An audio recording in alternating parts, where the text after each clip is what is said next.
Korupsi itu kan kejahatan ekstraordinary, kejahatan luar biasa ya. Yang mencuri harta negara, yang itu memiskinkan rakyat gitu.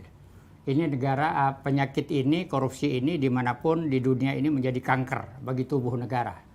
Jadi tubuh negara tidak akan pernah sehat kalau di dalamnya itu banyak terjadi korupsi. Cuplikan wawancara Najwa Shihab yang dilakukan pada September 2019 silam adalah salah satu gambaran bagaimana seorang Artijo Alkostar mempunyai prinsip yang kuat dan berintegritas serta mendedikasikan hidupnya dalam penegakan hukum yang berkeadilan, khususnya dalam pemberantasan korupsi. Sosok Artijo Alkostar dikenal menjadi hakim agung yang ditakuti para koruptor lantaran putusannya yang cenderung menghukum lebih berat daripada putusan sebelumnya.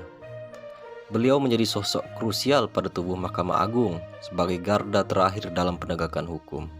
Prinsip, sikap, dan perilaku tersebut sudah dilakukan saat beliau masih muda, yang merupakan seorang aktivis tulen, pembela HAM, pengacara, dan pernah menjadi direktur dari Lembaga Bantuan Hukum Yogyakarta yang kerap membela mereka yang miskin, papa, dan buta hukum.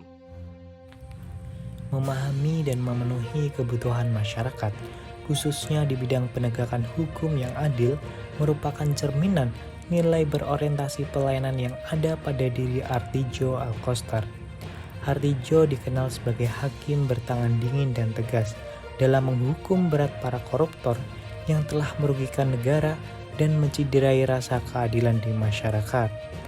Sederet kasus korupsi kelas kakap telah ia tangani secara adil, sehingga membuat masyarakat semakin percaya bahwa lembaga penegakan hukum di Indonesia benar-benar memahami dan memenuhi kebutuhan masyarakat akan penegakan hukum yang adil.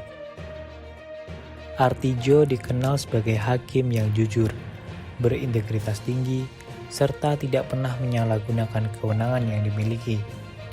Hal ini ditunjukkan dengan adanya sikap penolakan terhadap segala bentuk pemberian atau suap dari para pihak yang berperkara. Selain itu, Artijo juga dikenal sebagai hakim yang bertanggung jawab dalam menyelesaikan 19.708 perkara selama ia mengemban tugas. Sebagai hakim agung, ia kerap memberi putusan kasasi dengan tambahan masa hukuman dalam kasus korupsi. Oleh karena itu, koruptor rajin mencabut perkaranya ketika mengetahui ia yang akan menanganinya. Setiap hakim kita itu kan punya background sendiri, ya. Punya sistem nilai yang dipakai. Itu harus dihargai, tidak bisa.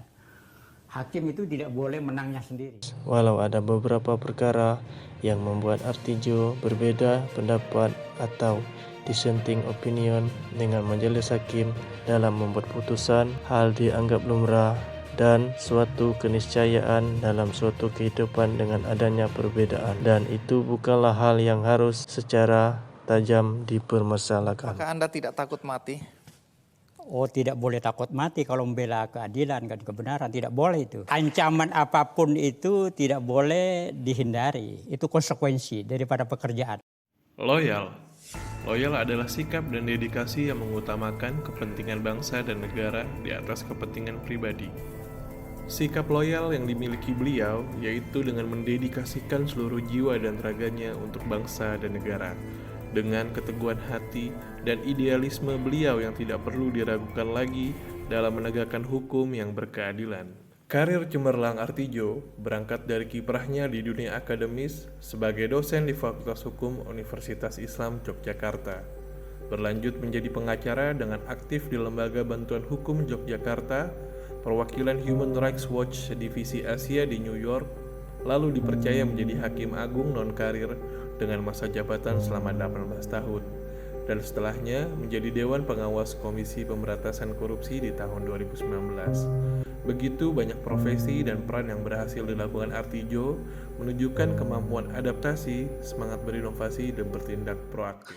Setelah masa purna bakti sebagai Hakim Agung, beliau menjadi salah satu Dewan Pengawas KPK bersama dengan beberapa orang dengan latar belakang berbeda, antara lain bersama mantan Hakim MK Harjono, peneliti LIPI Syamsuddin Haris, mantan Wakil Ketua Pengadilan Tinggi Kupang Albertinaho, dan mantan Wakil Ketua KPK Tumpak Hatorangan Panggabean. Meski berangkat dari latar belakang yang berbeda, Artijo tetap dapat bersinergi untuk melaksanakan tugasnya melakukan pengawasan terhadap KPK.